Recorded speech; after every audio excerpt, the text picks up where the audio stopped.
pessoal, hoje aqui vamos com um tutorial. Bastante gente que está começando começa a operar no mercado lendo o livro do Alexander Elder, e nesse livro ele explica um método dele que é chamado de Triple Screen, que é basicamente um método que muita gente pensa que inicialmente consiste de operar com 3 telas simultâneas, mas nem sempre esse é o caso, nem sempre isso é necessário.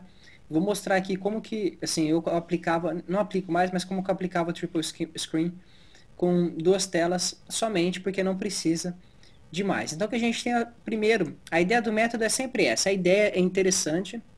Eu não uso o método por não gostar, principalmente dos indicadores que ele utiliza e tal, mas a ideia do método sim eu uso, e é bastante interessante para qualquer frame. Então, o que a gente tem é assim, você sempre opera, você sempre vai operar olhando a tendência do gráfico de maior prazo, e depois refina a sua entrada pelo gráfico de menor prazo, pelo gráfico de menor período. Então isso funciona para qualquer razão entre frames. Então, por exemplo, a gente pode pegar semanal e diário, que tem uma razão 5 aí. Então ele tenta sempre manter essa razão 5. Então, semanal e diário pode pegar, por exemplo, 60 minutos e 15 minutos, 5 minutos e 25 ou 5 e 30. Então, qualquer combinação que a razão dê 5, o método pode ser aplicado. No caso do livro, ele indica o semanal e o diário como forma de aplicar o método. Então, nesse caso, eu vou ser bem fiel, vou mostrar o semanal e o diário com um dos indicadores que ele utiliza. Então, primeiro passo, vamos começar pelo frame maior, ele que vai dar uma filtrada na entrada. A gente só vai entrar a favor da tendência do frame maior. Nesse caso semanal, a gente pode rastrear a tendência de forma bem simples, de forma bem simplista mesmo, ou por LTA e LTB, ou a gente pode pegar uma média móvel de 20 períodos para rastrear essa tendência. Então vamos supor que eu quero operar na compra, a média móvel, ela virou nesse ponto aqui, virou bem no comecinho aqui, lá por volta de março, maio, esse ativo aqui é o A11, tá? Então ela virou bem no comecinho, e depois ficou até março, ficou praticamente março de um ano, de 2009 até março de 2010, inclinada para cima. Então, desse período de um ano, eu seria apto a entrar no ativo pela média móvel, mas essa média móvel não é o único critério. Além da média móvel estar inclinada para cima, além de a gente ter uma tendência altista no ativo, a gente vai olhar para o histograma MACD também. O histograma MACD dentro desse período tem que estar crescente para eu poder entrar. Nesse caso, se a gente não esquecer do histograma MACD, a gente já vê que o método ele dá muitas entradas falsas, e esse histograma MACD ele ajuda a refinar essas entradas. Então, primeiro, vi o período de média móvel crescente. Depois eu vou olhar o período do MACD crescente também, que seria esse primeiro período aqui de dezembro a março, que praticamente, quando ele começa a ficar mais claro mesmo que a média móvel reverteu, o histograma MACD começa a ficar decrescente. Então, na prática, não dava para ter entrada em nenhum desse período. O único período que dava para ter entrada aqui, eu vou sinalizar aqui com uma seta vermelha, seria esse período pequeno aqui, que seria um período onde a média móvel estava crescente para cima e o histograma essa dele voltou a ficar crescente novamente. Quando eu falo crescente, basta ser crescente, não necessariamente precisa ser positivo. Ele precisa estar crescente. Então, nesse período aqui, ele estaria crescente, por exemplo, também. Tá? Então, está crescente. Então, esse período aqui, ele começa aqui bem no começo do mês de outubro, por exemplo, ou segunda semana do mês de outubro, e vai até o final do mês. Então a gente tem aqui praticamente o mês todo de outubro, talvez a primeira semana de novembro aí seria apta a dar entrada no trade. Então fiz esse processo de filtrar o trade pelo gráfico semanal. Agora eu vou para minha segunda tela. Então essa é a primeira tela do método. A segunda tela, você vai para o gráfico diário, e a única diferença é que ao invés de usar o histograma MACD, você utiliza um oscilador. O Elder ele recomenda bastante o estocástico, o Williams, etc. Eu particularmente gosto do CCI. Vou usar o CCI nesse exemplo, então fica a critério de cada um. Você vai lá, volta.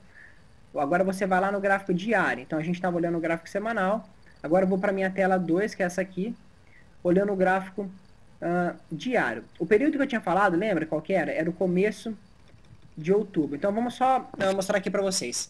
Esse período que tem a LTB aqui é o mesmo período que a gente analisou lá no gráfico semanal. Então, é esse período aqui do gráfico semanal. quando a gente olha no diário, é isso aqui que a gente tem.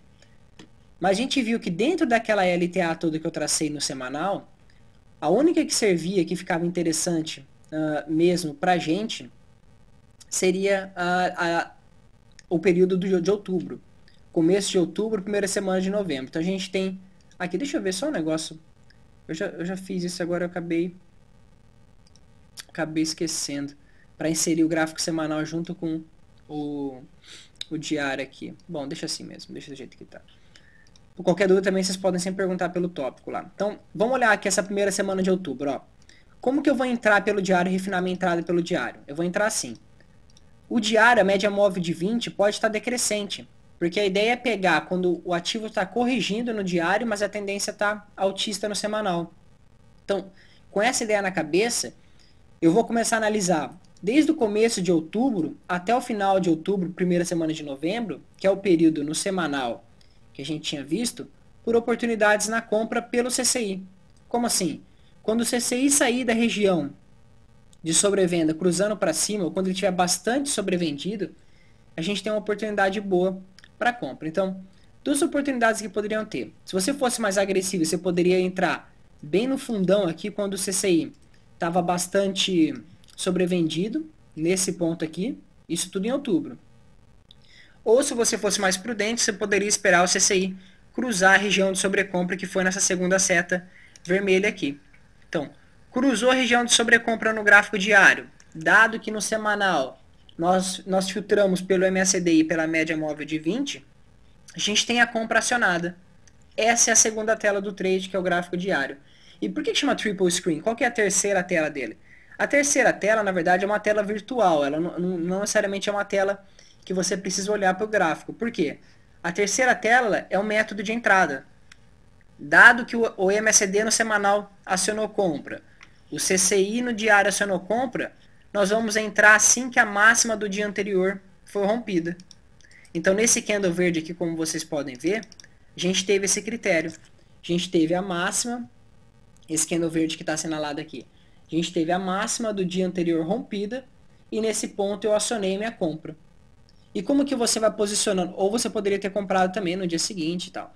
E como você vai movimentando o stop? Ele utiliza, na verdade, um trailing stop, que é você coloca o stop sempre na máxima do dia anterior, que é um pouco perigoso, um pouco arriscado. Eu ainda gosto da ideia de colocar, movimentar stop ou pelo high-low, ou por fundos e topos, etc. Então aí a movimentação do stop eu não seguiria tão à risca o método dele. Bom, basicamente esse é o método. Depois eu preparo um artigo escrito também para ficar mais claro, mas qualquer dúvida eu estou por aí. Bom, pessoal, por hoje é isso e até mais.